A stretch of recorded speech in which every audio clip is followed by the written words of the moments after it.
400 out of 1,000 soldiers from Kenya that Kenya decided to give towards the Haiti peacekeeping mission arrived on 25th of June. And in high spirits, we believe that there are 1,000 out of the 1,600 are still in the country. Benin, which is another African country, was supposed to give 2,000 officers.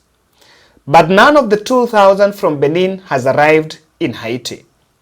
But the Kenyan team in Haiti are already there. 600 are remaining back. But there is a setback in the offing that the international community is really grappling with. America had pledged commitment of supply of police vehicles and reciprocal training of some Haiti police officers back in Kenya, and also supporting a construction of police barracks for the military, for the multi-agency team, multi-sectoral police team that are supposed to be in Haiti. Now, images and video has emerged of Kenyan police manning the US Embassy in Haiti. And because this is a mission that was really okayed by the United Nations Security Council, we believe that quite some countries are uncomfortable by the fact that the Kenyan police are going there and have been stationed to man US Embassy. I want you to look at this video, which is a snippet of a conversation between a Kenyan police and the mood on ground while engaging some journalists. What do you say? How do you feel when you arrive in Haiti? When you come in here? How do you feel in Haiti? Haiti, not bad. Not bad. Bad? Not bad. Not bad. You know this country? Speaking English? Yeah. You know this country? This country not bad.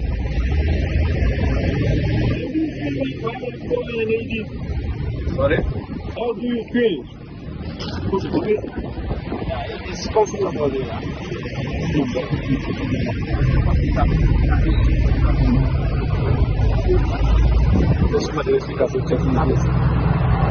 Can you give me the population security? Can you give the people security? Yeah, of course. Yeah. You are ready to give Asian people security? If you're ready to give Asian people security. Yeah, we are ready. Are you ready? Yes? Yeah, of course. We are here to bring peace, of course, not fight, to bring peace. So you love Asian girls? Sorry? You love Asian girls? Asian girls? I'm not here for girls, my friend. What's your religion? What's your religion? You are losing a track, man. Are you afraid? Afraid of what? Are you afraid? Afraid of what? Afraid of the gun. Guns? Yeah. This is my job, you know. You can say you're away from us. Are you afraid? You are ready to fight? You can say away to fight. Are you afraid? No. I'm not afraid. We are here to bring peace, not to fight. To bring peace. Not to fight, to bring peace. Do you want us to fight?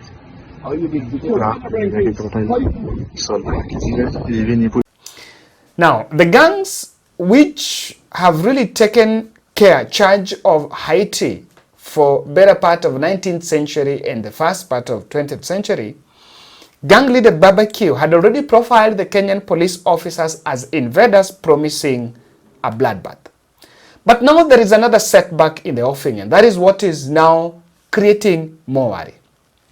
600 soldiers and the 2,000 that were supposed to join the team in Haiti is still in limbo, because the United Nations member countries that were supposed to contribute 12 billion towards the towards the Haiti mission, the money that was supposed to be deposited in the UN Trust Fund has declined. In a recent report that I want us to get here, out of the 12 billion that was pledged, only 2 billion has been submitted. And the Canada was raising the eyebrows that if the international community is not going to act, to put its act together to ensure towards the Haiti mission, or rather to fulfill their part of the bargain, of their part of the commitment, then Haiti mission is in limbo. The National Security Council approved the Multinational Security Support Mission in Haiti October 2nd, 2023. But with the resolution of member nations to deposit the required cash in United Nations Trust Fund. But the international community is shocked of the recent decline by member states that committed, showing lack of support for the mission. And remember, this mission was backed by United Nations Security Council. But the US has been in the front line and has been pushing the agenda more. And could it be that probably their dalliance with President of the Republic of Kenya is not working, or rather is not welcome by others? Now, in the recent statement, I want us to listen to one of the international diplomats raising the eyebrows on, while mentioning the success of the mission, but mentioning on the lack of funding towards that mission. Major changes have taken place in Haiti since I last briefed this council, and I'm happy to report Haiti is making headway toward restoring democratic institutions through enhanced security and credible elections. The installation of the Transitional Presidential Council in April and the designation of a prime minister and a new government sworn in last month are clear indications of progress. Works have continued at the Port-au-Prince airport, where flights have resumed, and the building of the base that will house the multinational security support mission has been completed. A first group of Kenyan police officers for the multinational security support mission arrived on 25 June. This first deployment is an important step in the implementation of the Security Council Resolution 2699 and brings renewed hope to the people of Haiti. Security front, though progress has been achieved, alarming levels of violence remain a source of great concern. Indiscriminate gang violence has been consistently spreading beyond the capital to other regions of the country. The gang's recurrent attacks since 29 February have severely hampered national and international efforts to fast-track the recruitment process of new police officers, and attrition rates in the national police continue to be high. The recent designation of a new Director General of the Haitian National Police brings new hope to the continuous fight against gang violence. Human rights violations and abuses have persisted at alarmingly high levels. Documented incidents include mass shootings and targeted killings, collective rapes, kidnappings, the burning and looting of homes and businesses, and the intentional destruction of facilities operated by social service providers, including hospitals and schools. I remain deeply disturbed by indiscriminate violence and grave abuses perpetrated by armed gangs against children.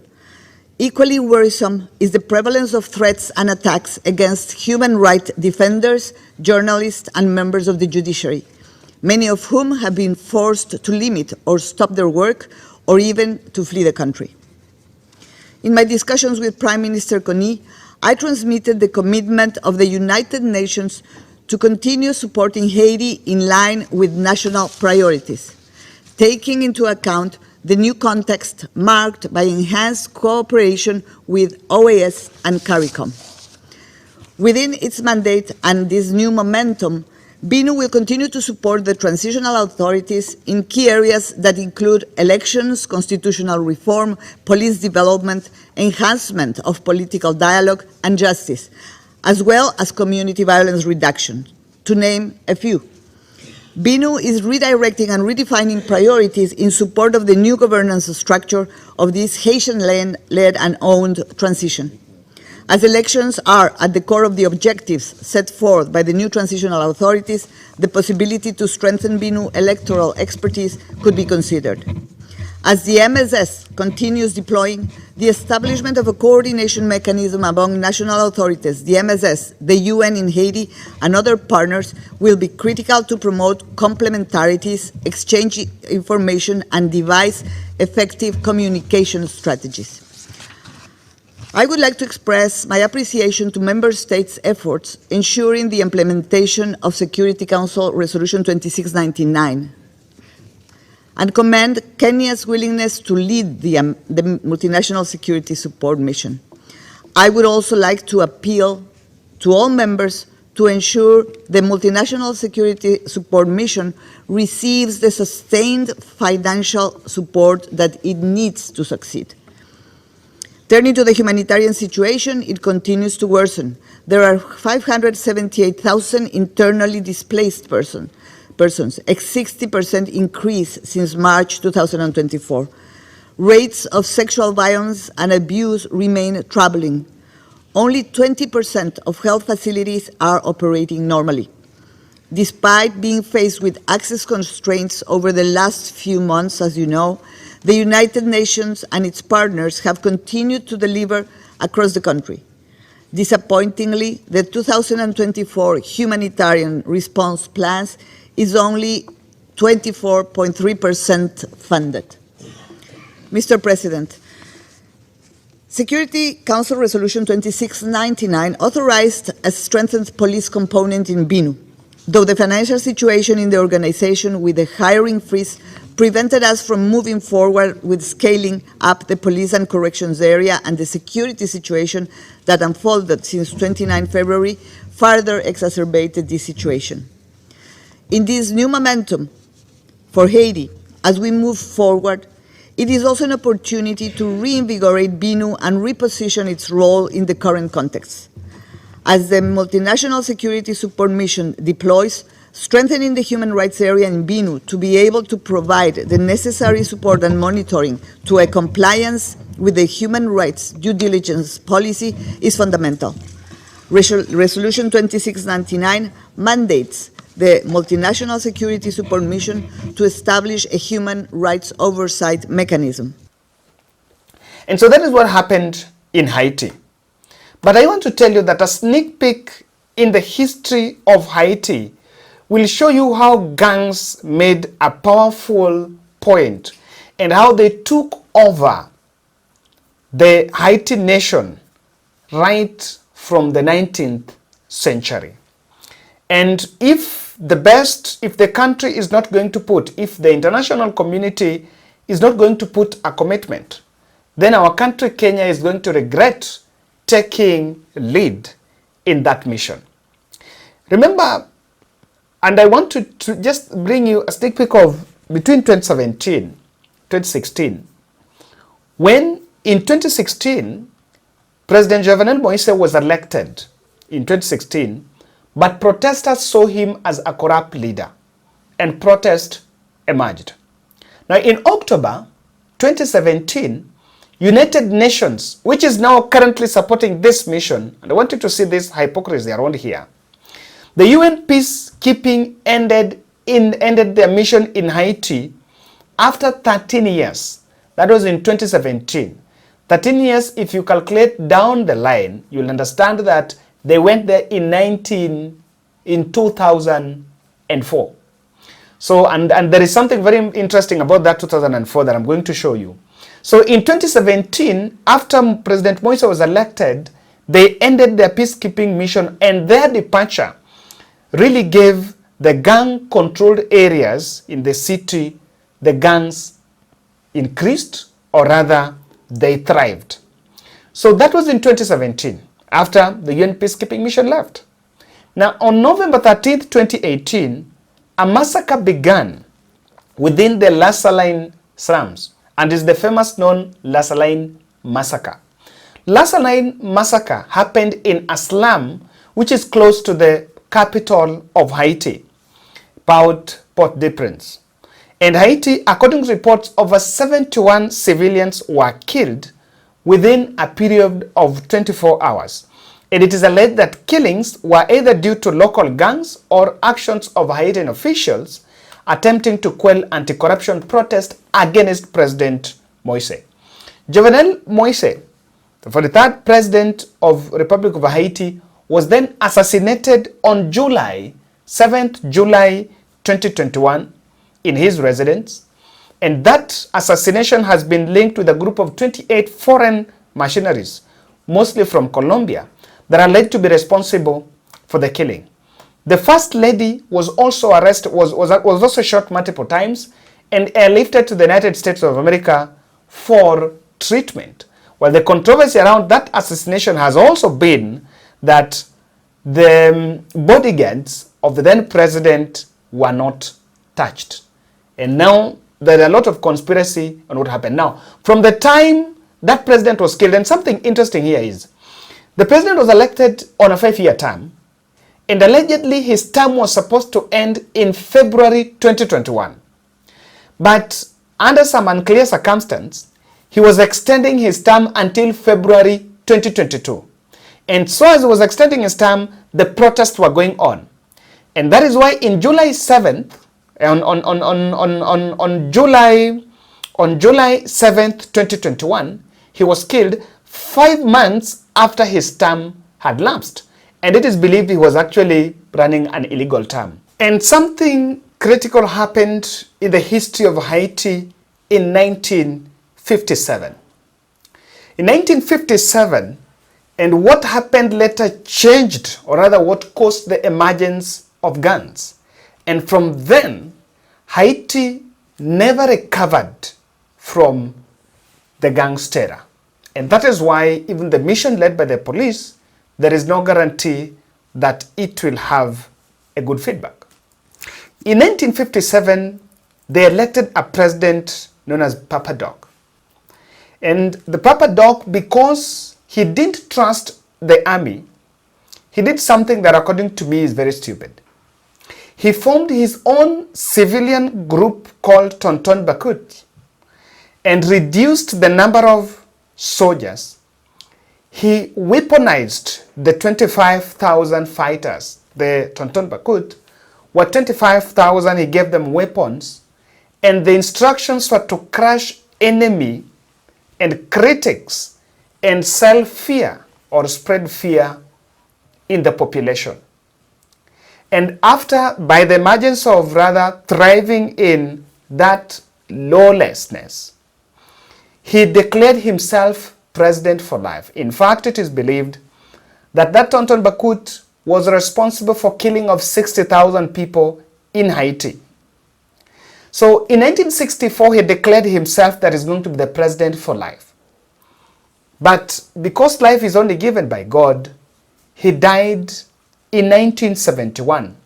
And his son took over, known as John Claude Devalier, the famous baby dog. Now, the famous baby dog took over from the deceased father.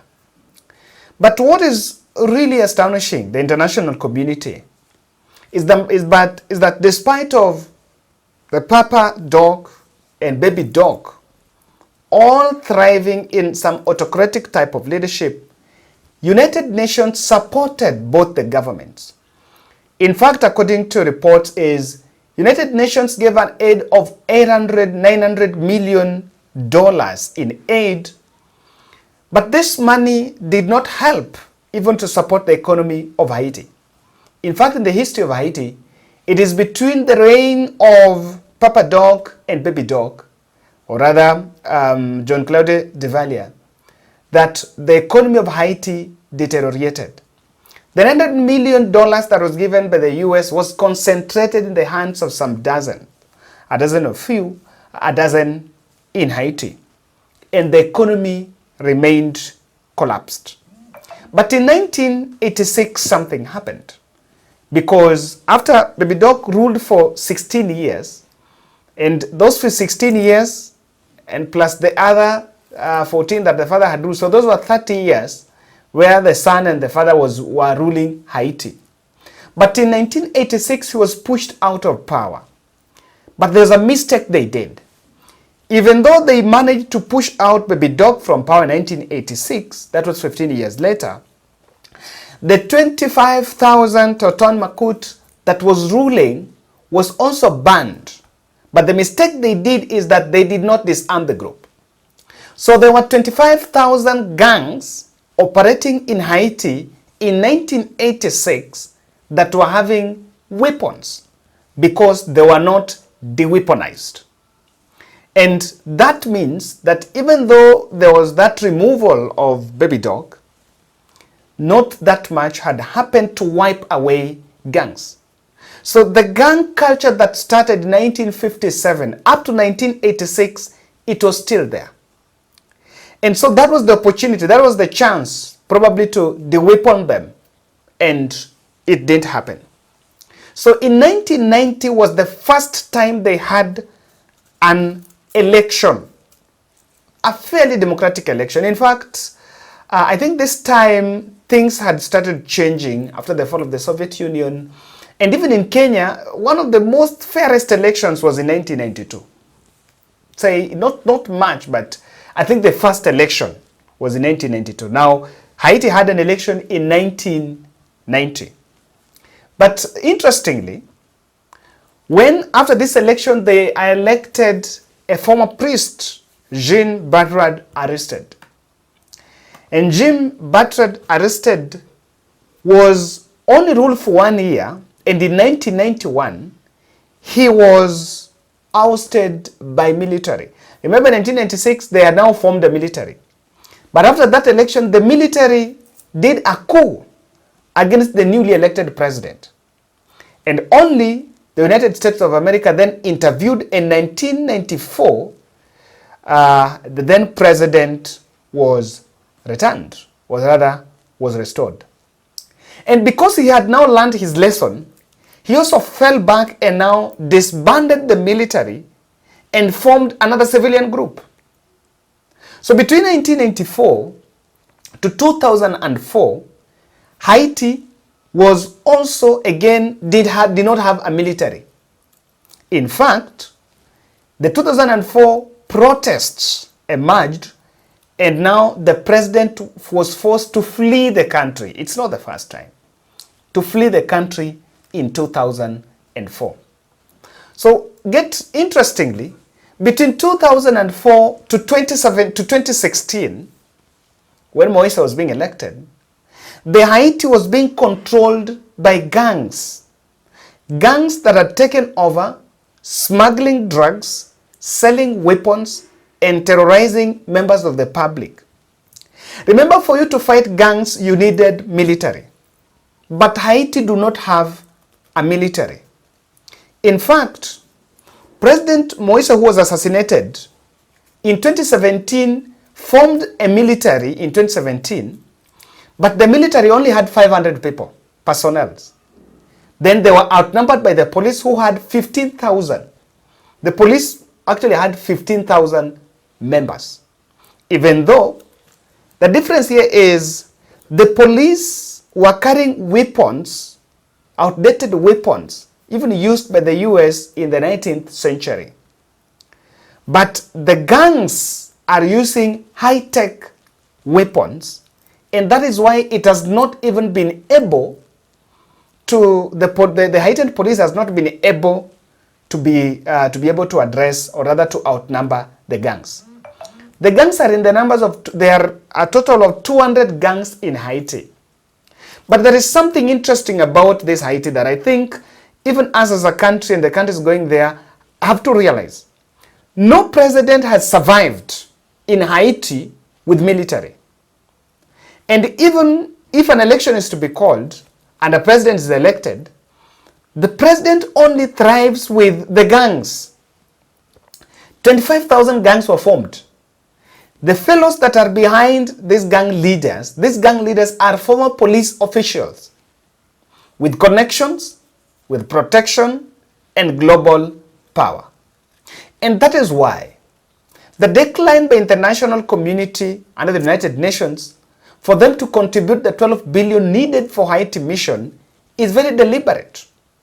Remember, those who are there, the gangs have already said that the Kenyan mission there, the Kenyan police that are there, are actually invaders. So ladies and gentlemen, That is the take of Haiti. And I wanted to give you that background so that you understand the magnitude of the gang culture. It is not something that started yesterday. It's something that started back then in 1957. I hope you've learned one or two about Haiti. Thank you.